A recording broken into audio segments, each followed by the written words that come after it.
Students, आज हम लोग पाठ्य पुस्तक से पाठ 7 पढ़ने वाले हैं और पाठ 7 है राष्ट्र की मर्यादा। और ये एक एकांकी है। एकांकी मतलब नाटक है, जिस एकांकी में बताया गया है कि किस तरह हमारे देश में हर वक्त आक्रमणकारी आते रहे और हमारे देश पर कब्जा करने की कोशिश करते रहे। हर बार हमारा देश उन आक्रमणकारियों को मर्यादा का पाठ पढ़ाया और हमेशा उन्हें विश्व बंधुत्व की शिक्षा भी दी। वे हमेशा नैतिक और दूसरों के हित के लिए उन लोगों को प्रेरित करते रहे।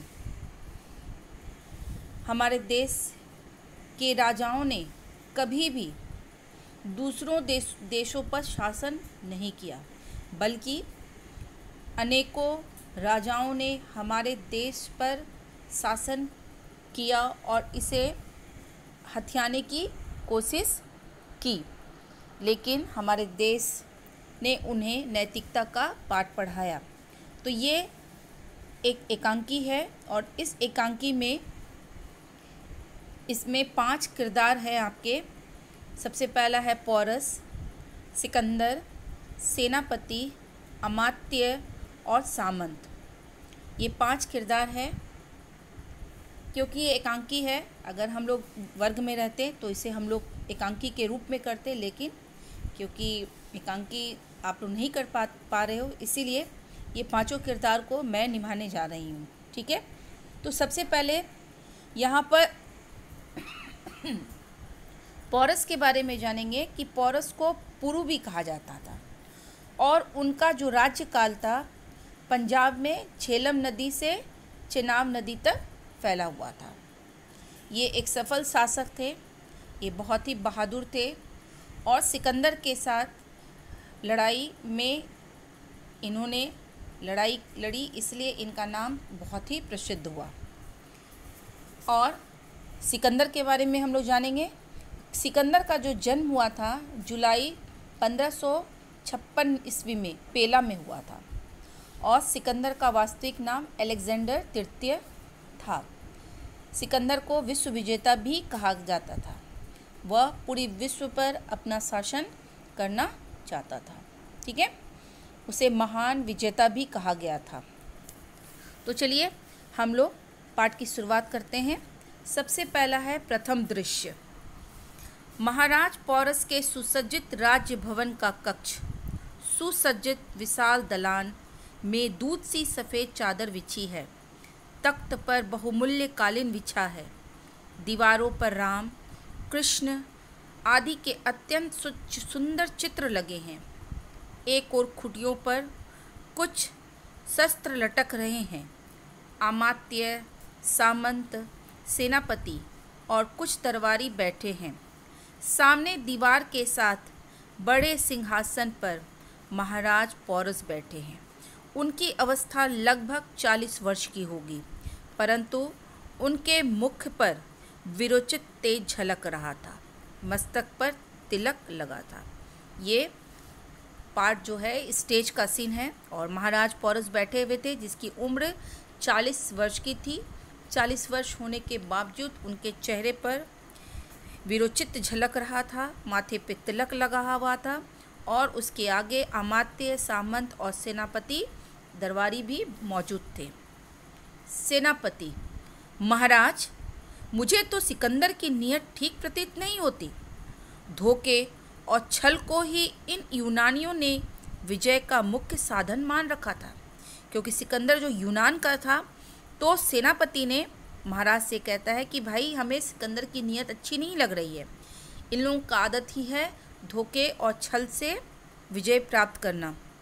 पोरस: ठीक कहते हो सेनापति, परंतु इस बात से इनकार नहीं किया जा सकता कि सिकंदर वीर और सेनानी भी है। बोला तुम्हारी बात बिल्कुल ठीक है, लेकिन इस बात से हम लोग इनकार नहीं कर सकते कि सिकंदर बहुत ही वीर है। सेनापति: हाँ महाराज, परंतु उसने ईरान, गंधार आदि से जिस ढंग से विजय प्राप्त की उसे वीरोचित नहीं कहा जा सकता। सुना है कि डेरियस के दुर्ग को वश करने के लिए सिकंदर ने छल से काम लिया था। बोला कि सही, आपने सही कहा कि वो बहुत ही वीर है, लेकिन उस वीरता का क्या जो छल से लिया जाए। पौरस, सुना तो ऐसा ही है, परंतु आप एक बात भूल जाते हैं कि प्रेम और युद्ध में सब कुछ उचित होता है। स्वयं सावधान रहना चाहिए। यदि शत्रु परिस्थिति से लाभ नहीं उठाता तो वो मूर्ख है, और हम सावधान नहीं रहते तो दोष हमारा है। राष्ट्र के कर्णधारों को सर्वदा सावधान रहना चाहिए। हार कर शत्रु को कोसना मूर्खता है। पौरुष ने कहा कि एक सफल राजा वही होता है जो हमेशा चौकस रहता है, और शत्रु जो है वो हमेशा आपकी परिस्थिति का लाभ उठाएगा कि आप किस जगह से, किस कड़ी से आप कमज़ोर दिख रहे हो, और वह उस कड़ी का वो फ़ायदा उठाएगा। तो एक सफल राजा को हमेशा चौकस रहना चाहिए, और जब हार के बाद दूसरों को कोसना नहीं चाहिए। सेनापति, परंतु भी अमात्य महाराज ठीक कहते हैं। कदाचित इसलिए कौटिल्य कहते हैं, सठे साठत्य समाचरत, दुष्ट के साथ दुष्टता ही बरतनी चाहिए, है ना। तो कौटिल्य जो थे उन्होंने कहा कि जो व्यक्ति दुष्ट होता है उसके साथ दुष्टता का ही व्यवहार करना चाहिए। सेनापति, परंतु। पौरस, परंतु वरंतु कुछ नहीं सेनापति। स्मरण रहे, जो व्यक्ति जीत जाता है उसकी अनैतिकता, प्रवंचना, छल कपट आदि की चालें कूटनीति और राजनीति कहलाने लगती है, और जो हार जाता है उसकी नैतिकता, धार्मिकता, उदारता आदि को पाखंड और मूर्खता कहा जाता है। यहाँ पौरस का कहना है कि अगर जो व्यक्ति जीत जाता है तो उसके छल कपट या जो भी वो कार्य करता है वो उसकी राजनीति कहलाती है, उसकी कूटनीति कहलाती है। वो कहता है कि अगर हम जीत गए हैं तो वो हमारी कूटनीति है, क्योंकि मैंने कूटनीति की, चालें चली। लेकिन अगर हम हार जाते हैं तो क्या कहते हैं कि नहीं, मैंने अपनी उदारता दिखाई, तो ये सब मूर्खता की बात है। दुश्मन के सामने हमेशा चौकस रहना चाहिए और दुश्मन को कभी भी कमज़ोर नहीं समझना चाहिए। सेनापति, कौटिल्य का क्या कहना है? वे तो।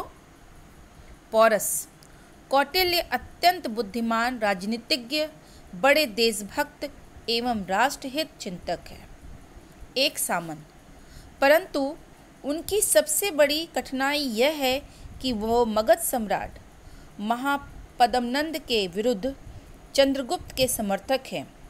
उन्हें इस समय सिवा नंद वंश के उन्मूलन के और कुछ सूझता नहीं। तो सामंत ने कहा कि महाराज, कठिनाई यह है कि कौटिल्य जो है, माना कि कौटिल्य बहुत ही बुद्धिमान, राजनीतिज्ञ और देशभक्त है, लेकिन वो चंद्रगुप्त के समर्थक है और उन्हें सिर्फ नंद वंश का उन्मूलन के बाद, उन्मूलन के सिवा कुछ नहीं सूझता। उन्मूलन में विनाश का के साथ कुछ भी नहीं दिखाई देता है। पौरस, फिर भी उनकी देशभक्ति और राष्ट्र प्रेम प्रशंसनीय है। वे नंद वंश का उन्मूलन तो चाहते हैं, परंतु विदेशियों के द्वारा भारत का अहित किसी प्रकार सहन नहीं कर सकते। अमात्य, महाराज, हमें अतिशय सावधानी से काम लेना चाहिए। जहाँ तक मैं समझता हूँ, सिकंदर के साथ हमारा युद्ध अनिवार्य है। अमात्य कहता है कि ठीक है महाराज, जो आपने कहा वो सब ठीक है, लेकिन हम लोगों को सावधान रहना चाहिए, और जहाँ तक मैं सोच रहा हूँ, सिकंदर के साथ हमारी युद्ध निश्चित है। तो आज भर के लिए इतना, फिर आगे हम लोग अगले क्लास के में इसको आगे की ओर पढ़ेंगे। तब तक के लिए थैंक यू।